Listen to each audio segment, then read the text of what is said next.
Hello and welcome everybody to another episode of Game Rivals. I'm your host, Maximilian X, and with me is the man without the master plan, the guy who goes too fast for chili dogs. It's Deniru. How you doing, Deniru? I'm doing good, man. I'm doing good. For the record, I do have a master plan. I just don't share it because I don't want anyone to copy it. That's fair. That's fair. How have you been, man? How have you been? I've been good, man. I've been keeping busy, staying alive, surviving, making Yeah, chili for chili dogs. So yeah. and streaming. Oh yeah, streaming tons. Like I said, this year is my goal to beat as many games as I can, and I'm actually tracking it through streams. So it's been keeping me motivated, man. I'm flying. I'm flying through games. It's been fun. Yeah, nice. So what games have you like? I've seen one game that you've beaten, the first one of Yep. the year. That was Mega Man Zero, the first one, Correct. Yep. Yep. and then you beat, I think, Sonic Colors. Correct. Yes. Yeah. How did that go? Like, what are the two experience? Like, how did the like? What was your experience doing those two games on stream? Um, well, for one, they're fun, which is a great thing. I like both are series that are very close and personal to me, which is why I started with them. Hmm. I've loved Mega Man X and the Mega Man Zero, which is a continuation of the X series. Are games that when they came out on the Game Boy Advance, I just never had the opportunity to get them. Hmm. And then so obviously when the collection came out for the Switch, I jumped on it, and I didn't have the time to play it, or I had other games in as priority. So it was good to come back. It was fun. Um, and I didn't realize how short it was. It took like 3 hours to beat. Yeah, it's But I it's mean, not a real long game. no, but I At mean, it least makes unless sense. you're We're going talking for about a portable completion, game. right? Yeah. Yeah, exactly. I mean, this was more. It's a portable game as well, so you can't really blame that. But no, it was a lot of fun, and it was a good. I think it was a good one to start off with because it just gave me that like momentum to keep going. Hmm. And of course, if we're talking about momentum, we have to talk about Sonic. That game is hot garbage. Sonic Colors Ultimate, for the record, Sonic Colors, Yeah. fun game. Sonic Colors Ultimate, hot garbage. It's been 3 years. The patches have done nothing. Um, I'm actually working on a bit of a video where I'm going to be ranting on that. So Oh just kind of dear. like, it's been 3 years since Sonic Colors Ultimate has come out. Is it Yeah. worth it? Spoiler alert, not on the Switch because that's what I played it on. And yeah, but the experience has been fun. It's Hmm. actually been really great to get people to hop in. I've noticed just by doing this, I'm getting more newer people hopping in, Oh, and they're cool. like, "Oh my god, how is this game? I've been wanting to try it." And it's been really great to engage in that dialogue. Yeah. And then there's people that come in that cheer on. They're like, "Yeah, you can do it! Come on, come on, come on!" So it's been fun, and it's been a great way to meet people. So I'm chugging along. I'm on game number 3 right now, Hmm. which is a tiny little RPG called Trinity Trigger, which I know you've heard of, and I think you also Yep. have the collector's edition somewhere back there. Um, I also have the collector's edition. I'm close to finishing it, and that's game number 3. And then after that, I'm gonna let people decide. I'll let them. I'll put up a vote on my Instagram to see what I play next. Ooh, okay. Any which ones will you be putting up, or do you don't know that yet? I'm thinking just to keep things fresh, it's not going to be another RPG. So I might put up a Ubisoft game, because I do have like the Assassin's Creed game, and now I have a little bit more time to play it before Mirage comes out. Hmm. No, not Mirage. Sorry, Shadows comes out. Shadows, Mirage is the right? game in Yeah, yeah, question. yeah, yeah. And I don't know. I'm just gonna take a look at my backlog. I'm gonna take a look and see what's coming out, and from there, I'll pick 2 games, and I'll leave the rest into everyone else's hands. All right, cool, awesome. Well, speaking of games and the blur, geez, I can't speak. The blue It's okay. blur.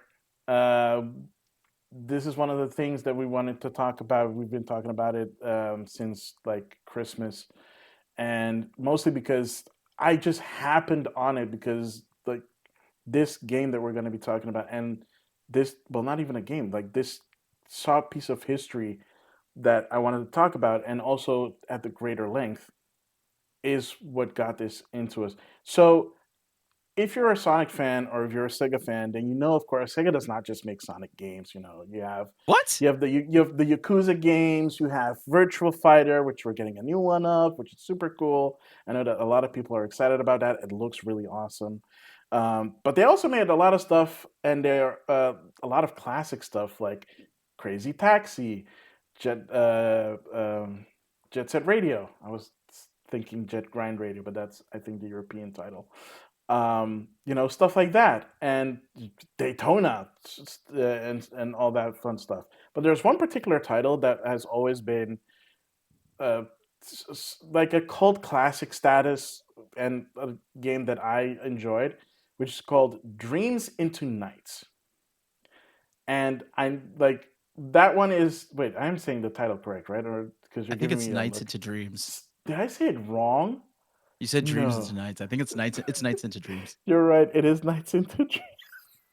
It's okay. We keep My going. We bad. keep chugging Yeah. along. So, Nights into Dreams was this Sega team game that was made on the Sega Dreamcast, which was, I think, their first like released 3D title, which for some reason was released on the Sega Saturn, which at the time did not have a 3D controller, so it did not have an analog stick on their controller.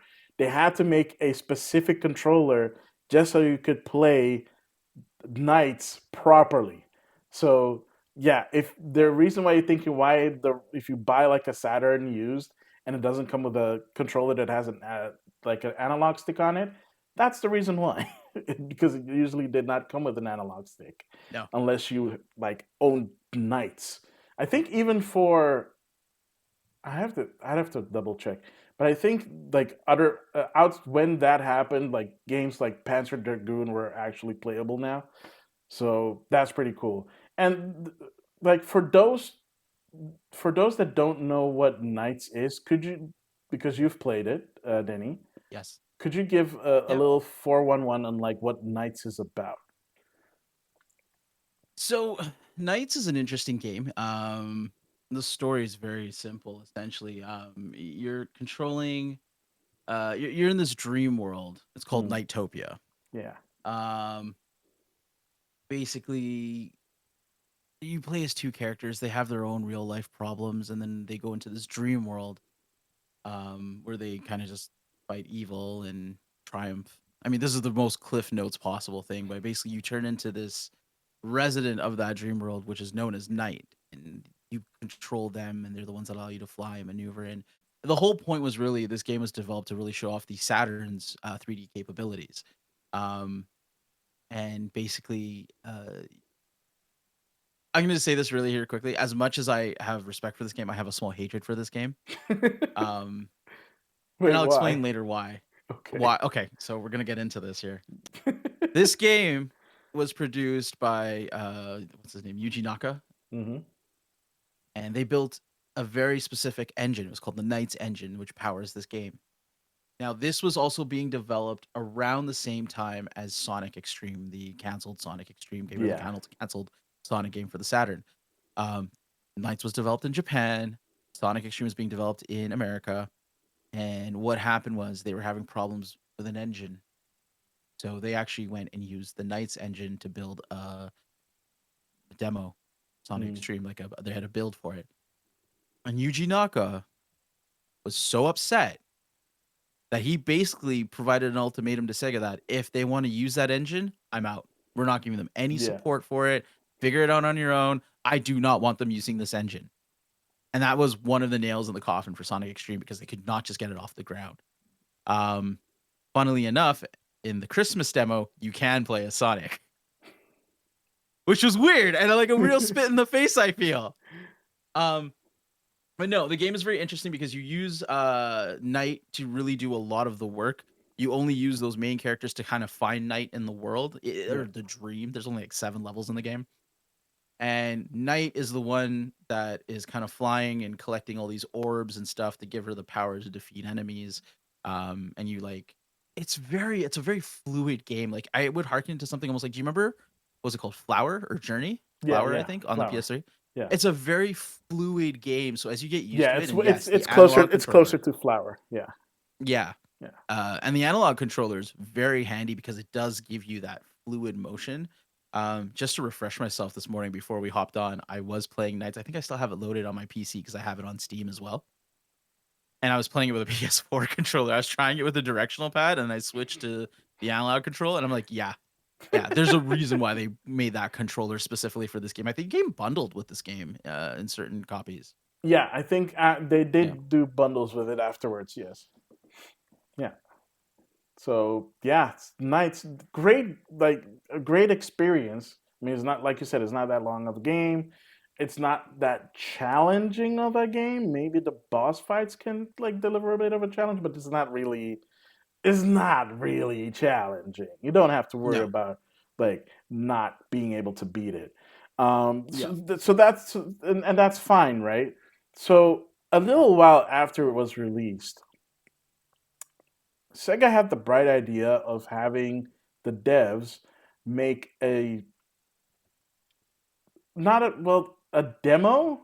I mean, you could say it is technically a demo, um, and that they released to. I don't know how they put it out because there were not a lot of copies that went out for this, So and in they put North America, yeah sorry to cut you off. In yeah North America, if I'm not mistaken, you got a sampler in a magazine or through Pizza Hut. One of the two, I can't remember. yeah. Hang on. Okay, I have it here. Yeah, so 50,000 copies were distributed at least in Europe, which were bundles with consoles, Uh-huh. if you purchased two Saturn titles, or as a gift for the first 200 people that signed up to UK's Saturn magazine, Sega Saturn Oh, okay, magazine, okay. during the month of December. Now, December is a very peculiar reason why it was released at that time, because what we're talking about is Christmas Nights into Dreams, which is a demo that is Christmas themed. It's just one level of nights, but in Christmas themes, like the whole dream world is Christmassy. Nights Yep. is in like a Christmas outfit, and this is really cool for a few reasons, right? The reason why I brought where we're talking about this is that this demo is timed. So one of the cool things that the Saturn has is that it has one of the first, if not the first system that had a built-in clock. So before this, you didn't have like a console that had a built-in clock. If you wanted to have something with a built-in clock, you were playing on PC. Yeah. Sounds about right. The Saturn having that clock, they were like, "Hey, we can do some cool stuff with this demo if they play it during certain times of the year." So if you're playing this in say December, where the moment when it was released, it would play normally. So it would play in the Christmas theming. It had achievements, if you want to call them, where you could get different kind of presents. They call them Christmas presents. It's all themed. It makes sense once you go through Hmm. it and all things. So there are different things. So you can unlock like a karaoke mode where you can sing the theme song for nights, which is such a gosh darn banger. It's ridiculous. I don't dare play it, but like on YouTube, but it's such a banger. I swear, it's so good. Like if you will kind of look it up. It's called Dream Dreams, and it's such a Yep. cool banger. Like it's such a great song. There's also a bunch of other stuff that you can unlock. You can unlock the Knights Museum, where you can view like artwork and stuff like that. You can do time attack for the one level. There are other goods that you can get in there. There's also some like videos in there, which is crazy if you think about it from the time. There is the Nighttopian collection. So these little critters in the dream world called Nightopians. You can collect those. The melody box, like I said before, that's the sound test, not the karaoke. So there's a karaoke and then there's also a sound test. And then you Yep. can also play as Sonic in this one as well, which is really Yep. cool. The other cool thing about this is that because it is timed, because it uses the internal clock, it knows what season it is, essentially, depending on the date. Yeah. So if you play this in December, around moving up to Christmas and beyond December, and I think up to somewhere in January, it will play Christmas nights. If you played the demo outside of that, there's nothing. It's just a normal demo. So no Christmas theming, nothing. If you play it leading up to Christmas, So like in say November, let me look it up real quickly here. So in November and January, sorry. So November and January, it's winter nights. So it has a winter Hmm. theming, not a Christmas theming. Christmas theming is only in December. And any other month, it's just a normal Nights demo. There are some other things that you can do. So, for example, on New Year's Day, the title screen changes, which is really nice because the kids wear different clothing on the title screen. And on April Fool's Day, you can play as Knights' counterpart, Riala. So Riala is basically one of the enemies. Based is it's a clone Knights. So Yeah. Knights is the good guy. Riala is the enemy, is With the like a antagonist. Harley Quinn type of Yeah, kind of a motif Harley. with the black and red. Exactly, yeah. So that's like for April Fools, and like that is great, right? This is, I mean, like really, really understand this fact, right? It's a demo. All it has to do is show you like what the game entails and if it's fun, so that you can tell if it's fun or not. The fact that they put Yeah. this much effort into a demo is so crazy. I have never. I'm gonna be. I'll admit this. I only recently found out that Christmas Night had this feature.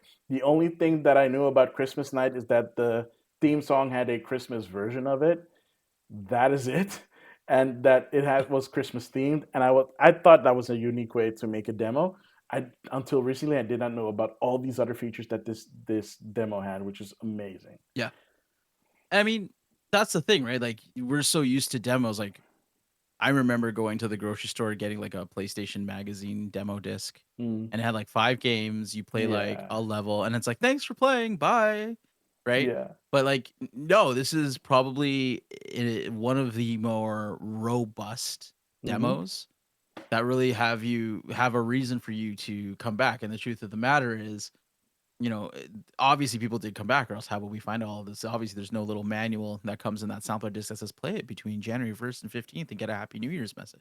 Yeah, and this Um, came out in like 1996, so no, there were no data miners back then.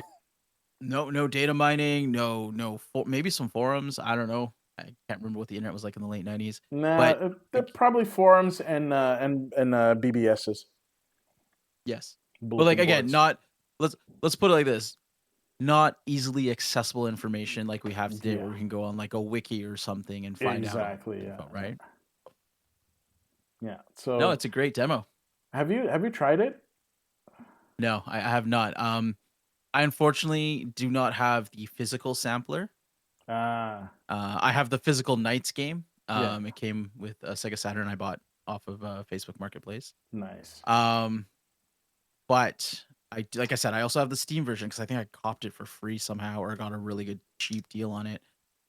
So the only way I can play it, I know it's unlockable in all the remasters, so it is Mhm. preserved in some way, which is nice. Yeah. Um, like all of the features are still available in the remake or the remaster. So I might, you know what, I would take maybe an afternoon and play Nights. Hey, maybe that'll be a game I can do on stream. And you know, try and unlock the Christmas sampler and see what it looks like in the middle of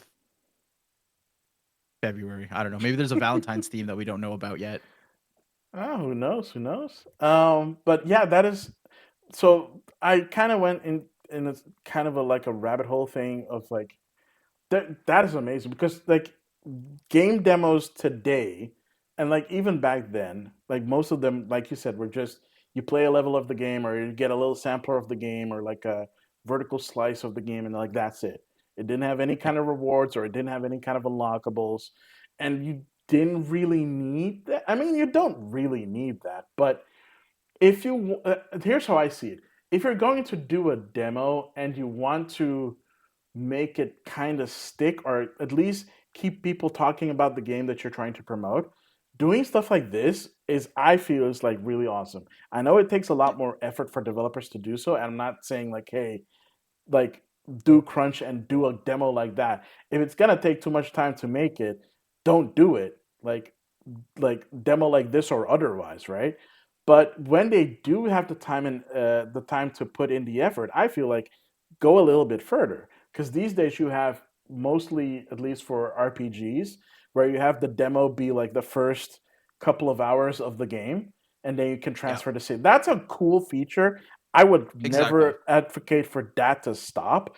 Please do that because that gets people invested in what they have already put time and effort in. And if it's something that they enjoy, now they have a save file that they can continue off of when they buy the full game, which is great. You don't have to be like, oh, now I have to play it all over again, or hey, this is different than the vertical slice that they made, because a Yeah. vertical slice does not necessarily have to be a part of the game. It just has to have the main gameplay mechanics that you want to promote, right? So that is not Oh actually yeah. what the final game is, but it's just a unique experience. Which also, by the way, when they do those, I do appreciate that because one, if it's a story-based game, there are no spoilers, and two, it shows you basically it highlights the positives of that game. Yeah. Yeah. So as I went through it, I was like, were there demos like this? Or at least in that kind of range. And apparently there were a lot. And then I looked at the list and I was like, oh, wait, that's right. Back in the 3DS era, the demos that they put out for Pokemon were actually really good. They were Yeah. essentially a vertical slice that you could replay multiple times. And through the multiple times of playthroughs, you could unlock certain things. For example, I want to say the demo for Alpha Sapphire and Omega Ruby lets you get um, Ash Greninja in Sun and Moon. Sorry, no, that was not the demo. The demo for Sun and Moon gave you access to Ash Greninja. So when you beat that demo, so you go through it a bunch of times and you unlock stuff like Pokeballs and potions and stuff like that that you need early on in the game. But it also unlocked the ability to get Ash Greninja in Sun and Moon. And only in Sun and Moon, because if you transfer that Greninja to another game, it loses the ability of Ash Greninja, Really? which is kind of a bummer. Oh. So do not ever transfer that Pokemon out of Sun and Moon because that is pointless. Which is Yeah. kind of sad because I think that Ash Greninja was that and the Zygarde stuff in Sun and Moon were left over from whatever they were doing for Pokemon C, because when they did X and Y, they never did a third version. And I think it came out that they were working on something, because I think that got leaked that they were working on a third version, but Mhm. I don't think it went past like the early stages. And then yeah, then it was time for the seventh gen. So Yeah. yeah, they just put that stuff in there. So now I guess with Pokemon Legends ZA, I think that's my speculation. I think that whatever they wanted to do with that now is property of Pokemon Legends ZA, and maybe they'll do something there. So I don't know, but I guess we'll see when that comes out. So that's pretty cool. Pokemon Alpha for blah, Pokemon Auras, easier to say. That also had a demo where you can unlock certain stuff in it as well if you play through it multiple times. No Pokemon, unfortunately, but it did get you like items that you could use like early on, which is always nice. It's always handy to Um, have extra items. You do can you never have? have enough items in Pokemon games. Yeah. I think you said that you also played one of these demos on this list. Yeah, actually, I think a couple, if I'm not mistaken. I've definitely played the Final Fantasy 15 Platinum demo. Yeah. Does that have anything specific in it? It's actually so it doesn't give you anything or transfer anything, but it's actually outside of the main story of Final Fantasy 15. Oh, okay. So that is like a So virtual vertical slice. yeah, Yeah. so so this came out very early, not early, I should say. This was released about I want to say 8 months before the final game. Oh, that was early. Yeah. So it is more of a it was designed as a tech demo. Mm. And basically what you do is you play as the main character, Noctis, is you play him as a child in a dream world. And you're assisted with a summon, a carbuncle summon. Oh. And it gets you kind of just a feel for what the gameplay mechanics were like at the time. As you kind of go through this little dream world. um, to get out, and you basically stop by fighting this Iron Giant, and then he transforms into his normal big boy self, and then just totally kicks butt.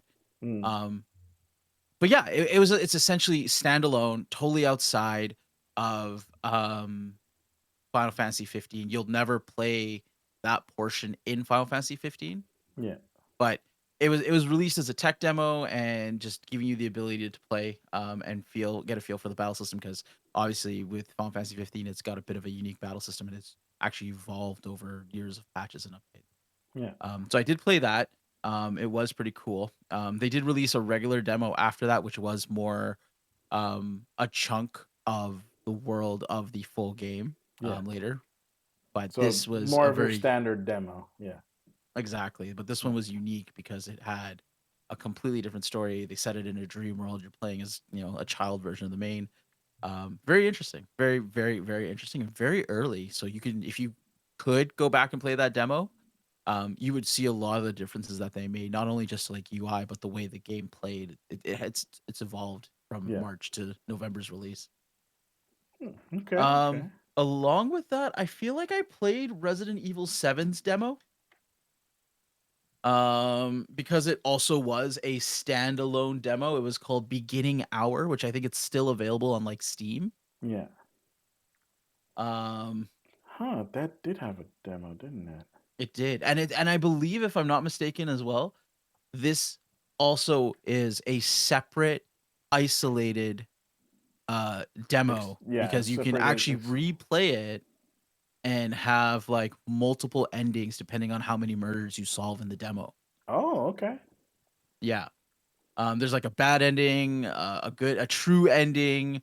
There is something called the dirty coin, which I've heard about, but it's an item that's transferable into the full version of Resident Evil um, 7. And Oh, I think dude, you have to get that by solving all the murders or whatever in the original game. I don't even know what it does. I'm gonna look this up. The dirty coin. dang, Um, that's crazy though. but yeah, That- that game scared the crap out of me, and really like the demo was horrifying. It was yeah. scary, right? Um, Yeah, that's why the, the Resident Evil 7 Village, I am Village, I good. don't mind. Like I love the original Resident Evil games, because like last year I did play all the remakes, so I played like two, Hmm. 3, and 4. Oh, I still want to play 4 Um, so bad. oh, it's so good. But I want to see what it does as an extra antique. Okay, so if you get the dirty coin in the demo, it Hmm. actually acts as an antique coin, which you use to buy power ups and stuff in in the main game. And the main game. So Okay. it gives you kind of like a boost to be able to Yeah. you know Yeah. unlock stuff. Cool. But still, Yeah. smart idea. PT, I wanted to play, I just Hmm. didn't. But I've heard Oh, I did. great things about PT. PT's crazy. PT, Yeah. like if you play PT, you'll understand the anger that the gaming community had when that got canceled, because Oh, absolutely. the way it's set up, right? It's technically a very short. You can't even call it a demo. It's a experience, right? Because you go Yeah. through it multiple times. It's basically this looping like corridor, where, oh my god, seriously, okay, um, where you essentially have to solve through the loops. You have to solve what's going on, and you have to be careful because there is this spirit that basically can kill you, and then you have to start Yeah. over, or you have to Yeah. start the loop over, to be more specific. And once you figure everything out, it then shows you the actual ending to the experience, where it teases that a new Silent Hill game is in the work, Yeah. and it stars Norman Reedus, and it's being done by Kojima. Yeah. That's basically what that is. Oh yeah, for sure. And I mean, it Super was a super great cool. way, It was super a cool, great, great way to bring hype to the project. yeah, because people were super excited, and then unfortunately, that's basically where stuff hit the fan, and Konami was like, "Yeah, we're kind of done with you guys." Yeah. Now Um, I've yes, heard that someone is remaking, or there's a remake of the PT demo yeah. for Oh, I heard that PC. too. Yeah, yeah. Yeah, someone is through kind like like Unreal or Unity. yeah. I don't know if it's a remake per se, or I think it's more of a reimagining because if they remake it, Konami could strike them down. So I think it's more like a reimagining so that it's legally distinct enough so that they don't get Mm, in trouble. uh, maybe, but that'd be interesting. Yeah. yeah. Yeah. So there Oh are wow, there it's are 7 years old. yeah. That Yeah. port is 7 years old. Anyway, sorry, go on. Yeah, we're getting old. So, yeah, so there are a bunch of like crazy demos like that out there. Some are a bit on Yeah. the older side, like Age of Empires apparently had a unique demo. Fallout Tactics had a unique demo, and Fallout One had a unique demo, if you can believe that. Um, M- Secret of Monkey Island. I don't know which version of Secret of Monkey Island had a unique demo, but I mean, it's a point and click title. Okay, it's the original one from the 90s Yeah, I was gonna say that it's had from the a '90s. yeah, that has a unique demo in there as well, which makes sense because it's a point and click game. You don't want to give them a demo that gives them all the answers, so having a unique demo that shows off how like what you can expect from that game in terms of like story and like feel would is probably a better thing to do. So, I mean, basically, what I want to say is that I would love to see more unique demos like this. I know, again, it is not a possibility for developers to do this all the time, but in this day and age, most of the demos are either straightforward, or if you're lucky, it does unlock stuff. But again, I feel like Japanese developers tend to do this more often than not. Hmm. Hmm. Japanese developers will make a demo that unlocks stuff in the game, or unfortunately, the thing that you see mostly now is that pre-order bonuses happen. So instead of having a demo that gives you something for free, now you have to spend money to get stuff that would be for free, which is a little bit disappointing. That trend set in, and it's a thing that you still see happening. I mean, Monster Hunter Wilds also has that. It's like, oh, like if Yep. you pre-order the game, I think there is one thing you have. I think Monster Hunter Wilds does have. If you play the next open beta, if you Hmm. participate in that, you do get unlockables that are tied to having played the beta. So it does have a pre-order bonus, but it also has the if you participated in the open beta, which is nice, which is another way of like playing a demo and getting something out of that experience, Yeah. which is a Yeah. nice way to incentivize people to like not only check out the game in terms of like the open beta, but also uh, have a higher possibility of them actually buying the game afterwards, because then they can Yeah. unlock their unique set, which they can show off in game, which is really cool. So I kind of Hmm. hope that. So basically, my message is I hope more devs find a way to be able to make more unique demos or unique preview experiences for gamers so that they have more of an incentive, not only just an incentive to buy the game afterwards, obviously, Yeah. but more of a unique experience that might get them interested in actually buying said game. But not only that, I think with demos, you get like a really hardcore group of people who are very passionate about a franchise or Hmm. IP, invested. Um, Especially when they get to play something early. So I'll give you a great example here that always sticks to my mind when we talk about demos. Up in Canada, we had a when the Dreamcast was selling, Mm. and around the announcement of Sonic Adventure 2, they made a Sonic bundle for the Dreamcast. Yeah. So it was $100 for the bundle. You got the Dreamcast, you got the controller, you got a translucent blue VMU memory card. Oh, nice. You Love got you, translucent. so good. I have it here somewhere. Um, you get a copy of Sonic Adventure 1, you get a copy of Sonic Shuffle, Hmm. and then you got a trial disc for Sonic Adventure 2. Oh, that's a good bundle.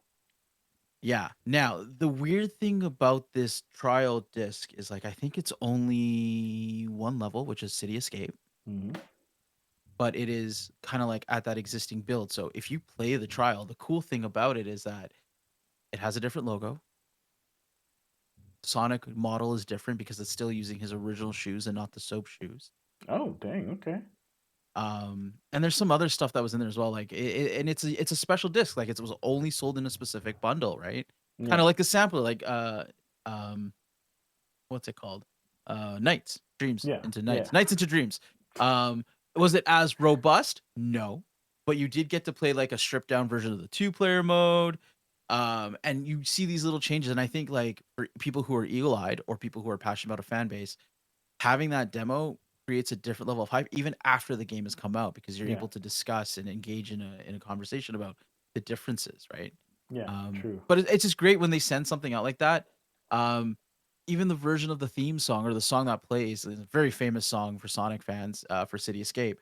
Yeah. Um, it's just an instrumental version because in the original game, it's an actual vocal song, like with Yeah. lyrics, That's Villain true. singing it. So Oh, dang. really Okay. cool little nuances like that, are neat to see, and I think, just another level of, like, what a demo brings, Mm. to keep, the hype alive. Yeah. Yeah. True. True. So again, I really hope that we see more cool stuff like that going forward in the future, because there's a lot of games that are on the horizon, and who knows, they might do something as cool as this. They might also just give us a simple demo, which is also fine. Yeah, Don't hate on demos, because demos are the things that get people over the threshold sometimes to actually purchase a game. And it's a great way abs to for other people to promote your game to other people that might be interested in it and be like, hey, did you know that this game had a demo? Try it out. And like either it's a really cool demo or hey, this gives you like the experience of what you think of what you can expect from this game. Maybe give that a shot. And if you like it, hey, maybe you want to buy it. Maybe on discount, maybe right away. That depends on the person, right? But the point is with a demo, which is I feel like there was a time where we had a lot of game demos and then they started to vanish and it looks like they're slowly making a resurgence again, kind of, sort of. I would love to see more demos come out for video games that are very highly anticipated, especially because that way you can. It's you also have that unique thing. It's a shame that you have to download it now and hope that they don't take it down. But yeah, I mean, stuff like that is really cool to see. So I don't know if there's anything else that you wanted to add about your experience, at least with demos, uh, that you'd like to share before we sign off. Yeah, demos are great. I'm actually really sad that we get less of them. Um, as a kid growing up, I know I didn't have a lot of money for video games, so buying that demo disc for 5.99 and waiting till next month, but then being able to play and sample like 5 or 6 games and just really, really play them and really, really like them, Yeah, it's a feeling I don't think I'd ever forget, and I think it's an appreciation for the demo yeah, disc in general or demos in general. yeah. Or Um, demos included and with games. exactly, right? Yeah. That's what made me buy Dragon Quest 8 on the PS2 because I had a demo for Final Fantasy 12. Hmm. Um, but yeah, no, demos I feel like are something we need to really keep in the industry because I don't think we get enough of them now. Compared to like when you go to Xbox, like you buy a console, like when you went back and bought an Xbox 360, you could live Yeah. off of demos for a while, Hmm. before you could save up for a game or whatever. And it's just, I feel like it's a fair way to really, really be able to tell if you're going to be invested in a game, especially with so many when there's new IPs, new properties, and just so much coming out. Like a big investment to fork down $100 for a game these days. We need demos so that we can continue to make informed decisions Yeah. and just be truly able to enjoy a hobby that can at times be very expensive. No kidding. Yeah, that's true. All right. Well, thank you, Denny. Thank you guys so much for watching, for listening to this episode of Game Rivals. Denny, as our guest, can you tell everybody where they can find you? Absolutely. I'm mostly active on Instagram. That's where I post a lot of stuff when it comes to streams, clips, what I'm playing, what I'm not playing, what I hate. And of course, yeah, you can catch me on Twitch. I stream 3 times a week, usually in the evening Eastern time, like around 8 o'clock. You can catch me play those games. So come along, backseat game. Tell me I'm doing awesome. Tell me how I can do better. Or just try and break the stream. That's what everyone does with all of the sound alerts and channel point stuff. So just come in. We have a great time. There's no pressure. Talk about your day. Talk about your life. And yeah, you can find all of my stuff on my Linktree. So Linktree/Denirukun Gaming. Yeah, I'll definitely put that in the description link. So don't worry about that as well. Thank you guys so much for watching and listening. You can always find Game Rivals on your favorite podcasting service. Our home is on Spotify, but you can also find us on Apple Podcasts, Google Casts, you name it, we're there. You can also, if you're watching this on YouTube, don't forget to leave a like. Don't forget to hit that subscribe button and the bell button to get notified when a new episode goes live. You can also find me, Maximilian X, on Instagram mostly. And you can also find me on Blue Sky. I'll post my link tree in the comments as well. And yeah, I think that's about it. So once again, thank you so much for watching. Thank you so much for listening. I have been and always will be Maximilian X, along with our guest Denirukun, and we'll see all of you lovely people next time. Later. Ciao.